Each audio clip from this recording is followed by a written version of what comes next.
Okay, so here we go. I'm going to start a fit process, and I'm going to show you basically now what we're going to do as far as getting this fit going. First thing I want to think about is what I have down here as far as my material on the ground. I do not want to have a real hard surface. I want to get something soft, whether it's like the piece of foam that we have, maybe you have a kitchen towel if that's big enough, or an old piece of remnant carpet, or maybe you're working right on your living room carpet. Something that's soft, doesn't have anything that's going to scratch the surface of your frame. That being said, when you get this picture frame, you may have bendable tabs in the back here. If you do, we can just bend these out of the way. If you can't get your fingernail underneath there, it's okay to grab a screwdriver and kind of, just get it right underneath that little bendable tab and work these out of the way. Get them up nice and tall so they're totally out of the way when you lift this foam core and glass and everything out of here. You might have cardboard in here, but we're going to get that out of the way and we're going to push our artwork out. Let's just set our frame aside. Basically have two products here. I have a piece of foam core, the whiteboard. I could maybe possibly have cardboard as well, but I have foam core, so I'm going to set that aside. Now I have a piece of glass. Doesn't look like a piece of glass, but it is. It's got a protective sheet on both sides of the glass. So I'm going to start by just trying to get a little corner of this peeled up here. One note on glass. If you get a piece of non-glare glass, you are going to have an etched side to it and you're going to have a clear side to it. This is a piece of regular, so I don't have that. But basically, if you knew you had the etched side, you could get it in some light and get it to reflect and figure out which side looked hazy or which side looked like it was etched. That's the side, obviously, that you want to have to the outside of the frame to where when you see your art, it's got the non-glare. Right now, we're going to continue on and we're going to peel this glass a couple ways. One, I can just manhandle this and pull it up, but it kind of gets a little difficult. So I have something that's round. Basically, I have an old print tube that we keep around for peeling glass or for peeling the paper off. If you get it started on the back side of this and just roll with it, you can just roll that paper right off of that glass. That's the easiest way. Just get rid of that there, throw that away, and then I'm going to work the other side. So I'm not going to touch it as best I can. Once again, nice soft surface, nothing down here that's going to scratch my glass. I'm going to set that down. Get a peel going here. Fingernail underneath that. Get that started. Pull up on that pretty good. I'm putting quite a bit of pressure down on this glass while I'm pulling up here to get that started. Do my roll again. Roll that off of there. Get that out of my way. Now I have my piece of glass. So I'm going to clean my piece of glass. To do that, I'm going to take a glass cleaner, and I'm not going to spray directly onto the glass itself. I'm going to spray the towel, or my rag. Nice soft rag. I'm going to clean this glass side.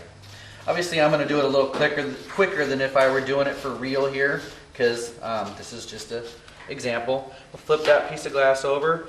Excuse me. Same thing. Clean this glass. So, glass is clean. I'm going to take it, I'm just going to try not to touch it again as best I can. Tip it up here, get my frame over here, get it on the edges again with my fingers, set it back in my frame. Got to be careful of those bendable tabs sometimes if they're in there. Push that down there. I might have touched that just a little bit, so I'm just going to give myself a right around the edges, make sure I don't have any fingerprints that I'm going to see.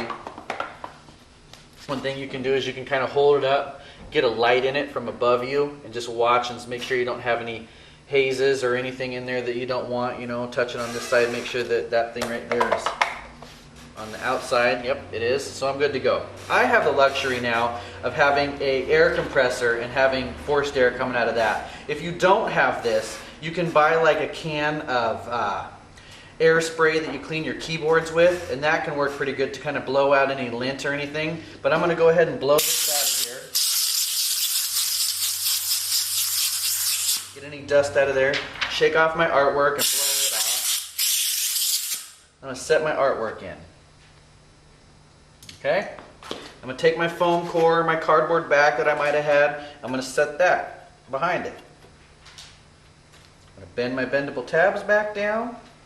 I'm going to secure my artwork right back into this frame, just like that. Now, I'm going to show you a couple other tricks, or not tricks, but I'm going to show you a couple other solutions that if you didn't have these bendable tabs, that you can go ahead and put a push point in. Push point. Push point has a real sharp edge, and then it has two notches, basically. So don't want to ram a screwdriver into my hand, so I'm not going to apply the pressure directly behind, where if I slip, I ram that into my hand. Done that, hurts, so don't do that. I'm going to hold a good grip on the outside of my frame. I'm going to support the screwdriver with my thumb here, and I'm going to be applying pressure with that point. I'm going to drive this little sucker right into the side of my frame. I'm going to kind of rock it back and forth and work that into the side there. That's in nice and snug. Boom. It's in. Going to hold your artwork in. I'd put like 2 of these around on this side, 3 on that side, maybe even 2 spread out there. If you get them in good, it's going to be more than enough to hold it. Another option, we have a spring clip option. Basically what this one is it has some tension here, and I'm going to put this on with a screw, and it's going to apply the pressure down into the back of the foam core. These are also great because they're kind of like the bendable tabs. Once it's screwed in here, you can kind of swivel that out of the way, replace your artwork in and out of a frame, which is awfully nice for a lot of different things. So, that being said, I'm going to get that just to where I'm making sure I catch a lot of the good meat part of my frame here. I'm going to make a little dot through the hole. Get my dot there. Take a drill, and I'm going to drill that out. I have a piece of tape on my drill, and I do this because I've measured the depth that I don't want to go past, so I don't drill out the face of my frame. There's nothing worse than putting the drill right out the front of your frame. That's never good. So I'm going to go right up to my tape mark. Stop, blow that out.